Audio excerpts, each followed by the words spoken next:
গত বছরের তুলনায় এবার কালেকশনও বেশি, ইভেন আরও সুন্দর সুন্দর জামা আসছে। আর এর পাশাপাশি দামটা একটু বেশি হলেও কিন্তু কাপড়ের কোয়ালিটিগুলো ভালো আছে। পরিবারের সবার জন্যই আসছি কেনাকাটা করতে।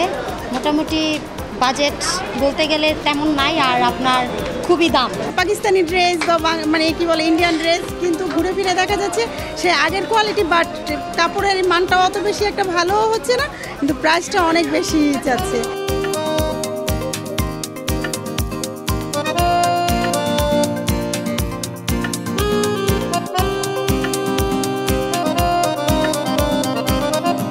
ঈদের ম্যাক্সিমাম কালেকশন ইন্ডিয়ান পাকিস্তানি, আমাদের লোকাল প্রোডাক্টও ভালো চাহিদা আছে, চলতেছে গিফটের জন্য। কাস্টমার বেশি করে বলতেছে এবার সবই পুরান ডিজাইন, গাররা সাররা এইগুলি চলতেছে, বাচ্চারা পড়াইছি। আর বিশেষ করে রেটের কারণে আমাদের ব্যস্ত সমস্যা হইতেছে, বেশিরভাগ লাভ পাইকার রাখায় আলা। আমাদের এখানে এসে অনেক কাস্টমার তাপ দেয়, এত দাম নিয়ে এত মালের রেট নিই। এই একটা ফ্রকের দাম 1000 করে আমাদের কিনা, 2200-2500 দাম চাইলে বলে এত ফ্রক রেট 500-600 বলে জায়গা কিনে কাস্টমার। ঈদ আইটেম আছে ফার্সি, পাকিস্তানি 3 পিস, আরও অনেক অনেক ড্রেস আছে, বাচ্চাদের বড়দের অনেক নতুন ড্রেস আসছে। কাস্টমার আছে মোটামুটি ভালো, আলহামদুলিল্লাহ, ভালো বেচা কিনা।